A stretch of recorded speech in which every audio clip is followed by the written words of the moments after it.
Oke,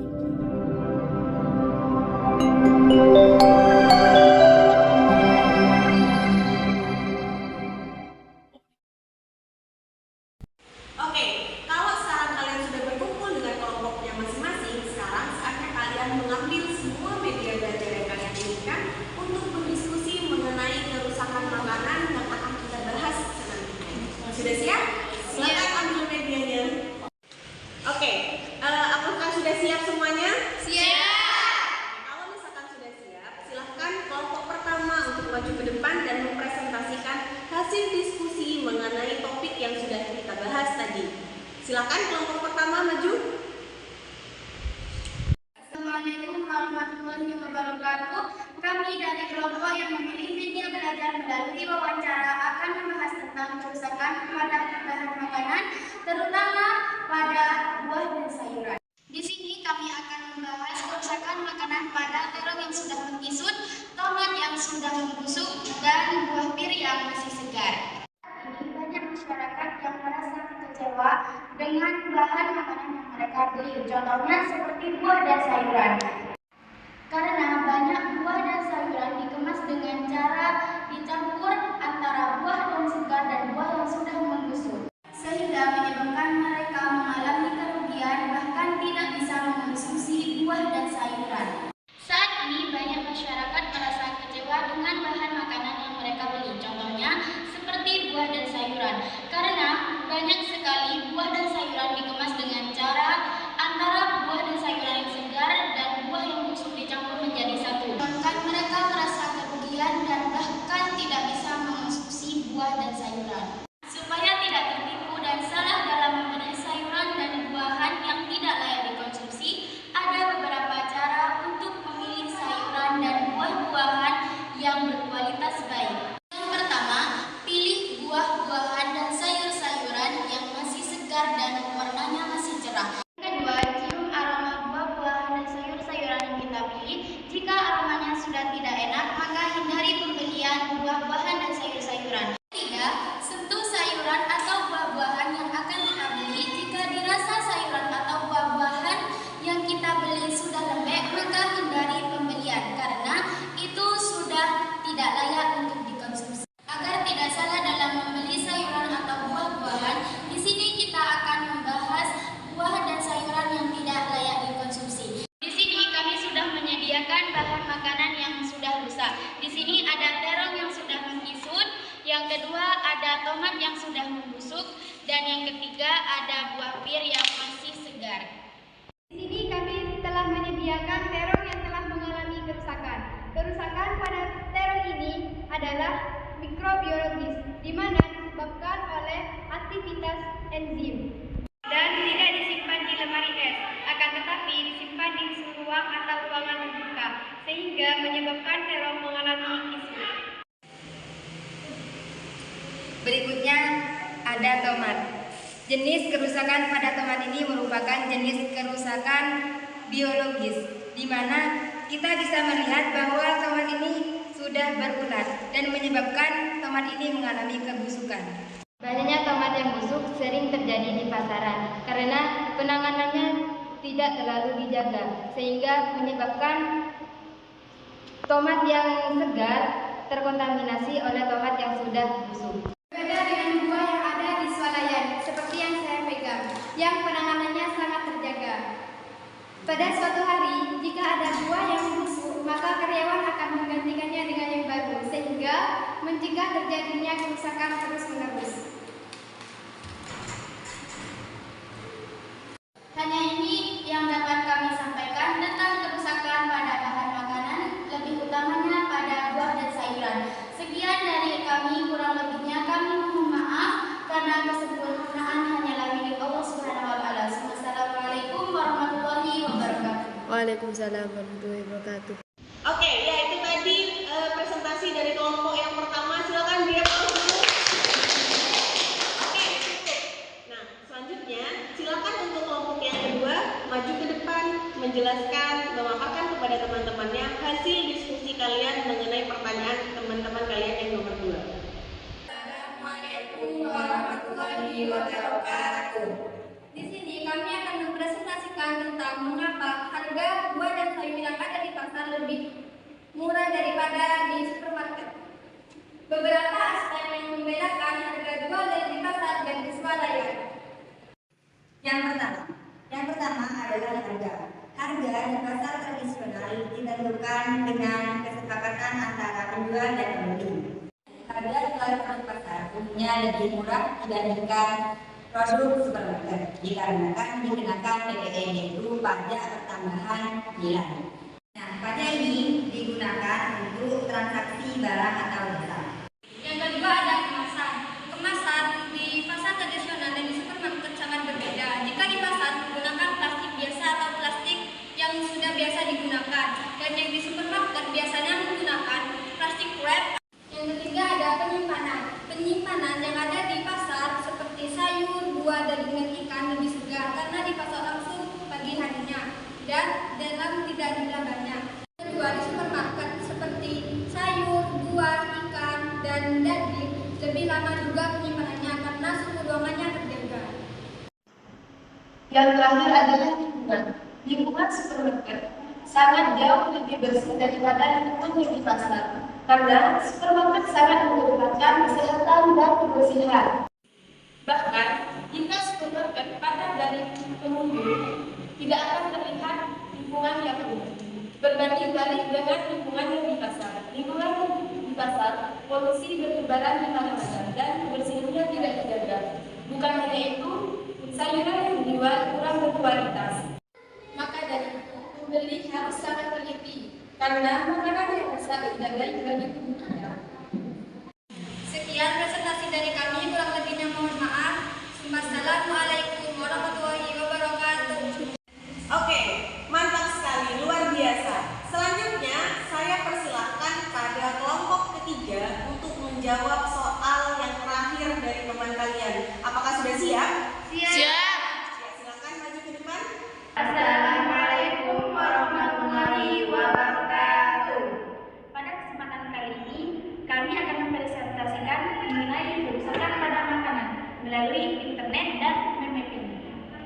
Kerusakan makanan ialah terjadinya penyimpanan yang melewati batas tetapi masih dapat diterima secara normal oleh panca indera atau parameter, yaitu contohnya seperti di buah-buahan ataupun sayuran. Adapun macam-macam jenis kerusakan diantaranya adalah fisik, mekanis, biologi, mikrobiologi, dan juga kimia. Kerusakan yang pertama adalah kerusakan fisik. Kerusakan fisik ialah disebabkan oleh makanan yang dikenai perilaku fisik, seperti gambar berikut. Pada gambar ini terdapat perbedaan, yaitu di sebelah kanan kita ada apel yang sudah terkena suhu yang tidak sesuai dengan bahan makanan tersebut, tapi di sebelah kiri kita terdapat apel yang masih segar. Yaitu kerusakan mekanis. Kerusakan mekanis merupakan suatu kerusakan yang terjadi akibat adanya benturan, gesekan, ataupun bantingan pada bahan makanan, sehingga menyebabkan makanan menjadi rusak, retak, ataupun remuk. Kerusakan akibat mekanis ini dapat menyebabkan adanya kerusakan lain seperti kerusakan mikrobiologi ataupun kerusakan kimia. Kerusakan mikrobiologis merupakan suatu kerusakan yang terjadi akibat adanya bakteri, virus, atau kapal pada bahan makanan. Kerusakan ini dapat dilihat secara langsung oleh panca indera, seperti contoh adanya lendir, berjamur, atau pengeluaran gas dan pengeluaran cairan terhadap makanan. Contoh makanan yang sering mengalami kerusakan ini atau lebih rentan mengalami kerusakan ini adalah makanan seperti roti, sayur, dan juga buah-buahan. Kerusakan mikrobiologi dapat terjadi pada awal kerusakan atau mulai awalnya kerusakan atau setelah kerusakan lain terjadi sehingga menyebabkan kerusakan sepadan. Mikroorganisme melakukan proses kerusakan pada makanan melalui proses hidrolisis atau pembentukan degradasi makromolekul menjadi mikromolekul sehingga terjadi kerusakan kimia pada makanan sehingga menyebabkan makanan mengalami perubahan pada rasa atau bau. Kerusakan pada fisiologis. Kerusakan fisiologis merupakan proses kerusakan biokimia yang kecepatan reaksinya karena faktor suhu. Dapat terjadi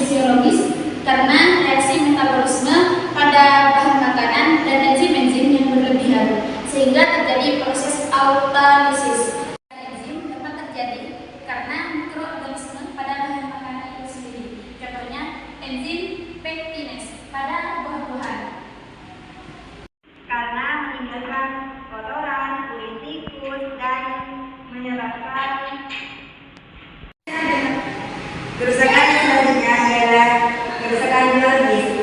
Kerusakan biologis yang disebabkan oleh serangga seperti hewan pembarap, seperti tikus, hama, dan yang lain-lain.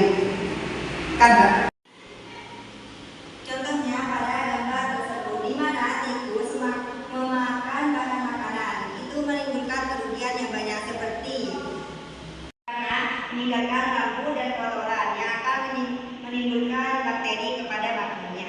Kerusakan pada kimia. Kerusakan kimia dapat ditimbulkan karena terjadinya bahan makanan seperti lemak, protein, dan karbohidrat. Ditandai dengan adanya kerusakan kimia karena bau seperti bau asam, bau busuk, dan bau kening atau microwing pada makanan. Sekian dari kami, kurang lebihnya kami mohon maaf. Wassalamualaikum warahmatullahi wabarakatuh. Oke, kita beri aplaus. Nah, kalau kelompok pertama, kedua, dan ketiga sudah melakukan presentasinya dengan baik, kalian sudah menjelaskan dan memaparkan informasi mengenai kerusakan makanan yang kalian ketahui berdasarkan sumber belajar yang berbeda. Oke, selanjutnya Ustazah mau bertanya kepada Mbak Anis, Mbak Iva, serta Mbak Nabila, apakah penjelasan dari teman kalian sudah membuat kalian paham dan sudah membuat pertanyaan-pertanyaan yang ada di otak kalian selama ini terpenuhi semua, sudah terjawab semua? Mbak Anis, gimana? Sudah cukup, sudah. Oke, untuk pertanyaan yang kedua, apakah Mbak Nabila sudah memahami? Sudah siap paham, Ustazah? Oke, anak-anak sekalian, jadi dari tadi kita sudah memperhatikan dan mendengarkan penjelasan dari kelompok 1, kelompok 2, dan kelompok 3 mengenai kerusakan makanan. Nah, kali ini Ustazah mau membuat konklusi dari kesemuanya. Jadi, dari mind mapping yang dipersiapkan oleh teman kalian tadi, kita akan membahas mengenai kerusakan makanan. Nah, kerusakan makanan itu apa sih? Jadi, kerusakan makanan itu adalah kondisi pada bahan makanan serta makanan yang siap dikonsumsi di mana makanan ini sudah tidak layak dan tidak baik lagi untuk kesehatan kita. Nah, macam-macam kerusakan makanan yang terjadi itu banyak sekali. Ada kerusakan makanan karena fisik, karena mekanis, karena mikrobiologis, biologis, serta fisiologi dan juga kimia. Nah, kalau misalkan kita memperhatikan dari gambar-gambar yang sudah Ustazah jelaskan tadi, bahwasannya kerusakan makanan itu bisa diakibatkan oleh adanya benturan antar makanan yang satu dengan makanan yang lain. Nah, itu disebut dengan kerusakan secara fisik. Contohnya, contoh yang pertama adalah ini, terong.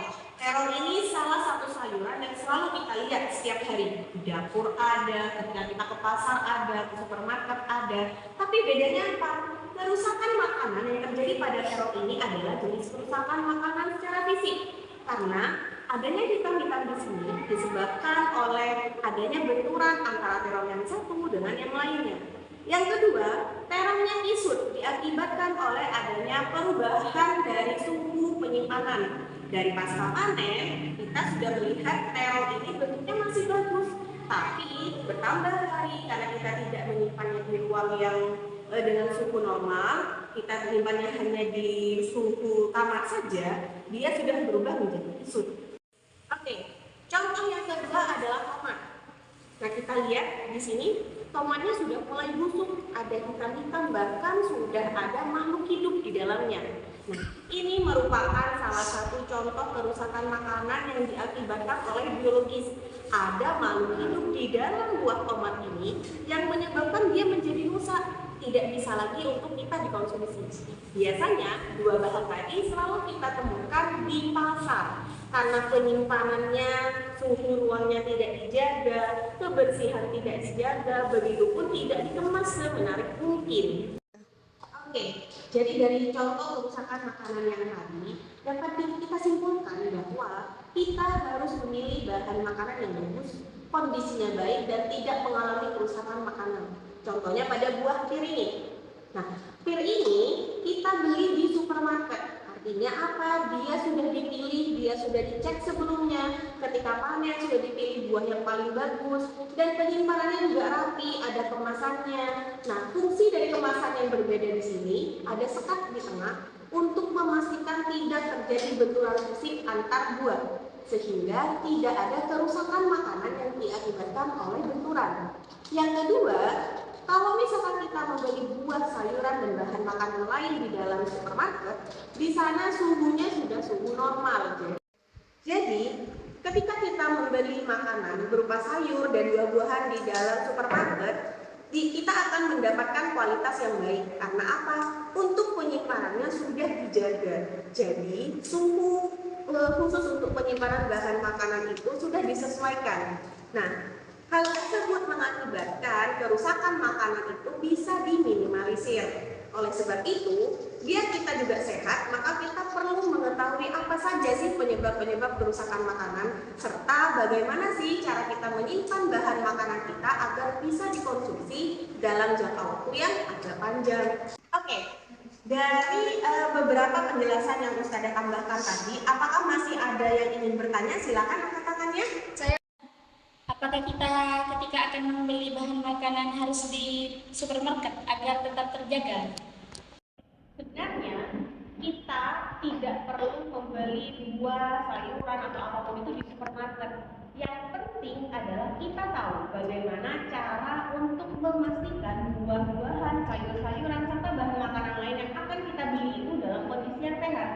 Sehingga ketika kita belajar bagaimana kerusakan makanan, apa penyebabnya, dan bagaimana cara menanggulanginya, ketika kita beli makanan di pasar pun kita boleh saja. Tapi ketika kita membeli bahan makanan itu sampai rumah kita cuci dulu. Setelah dicuci kita kemas yang baik, kita masukkan ke dalam kulkas. Kalau misalkan itu ternyata daging, kita masukkan ke dalam freezer.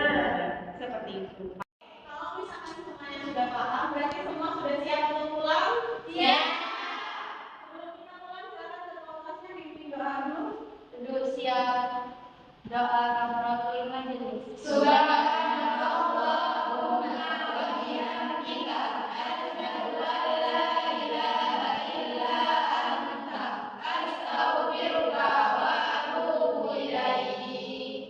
begitu, saya akhiri. Assalamualaikum warahmatullahi wabarakatuh. Waalaikumsalam warahmatullahi wabarakatuh. Siap.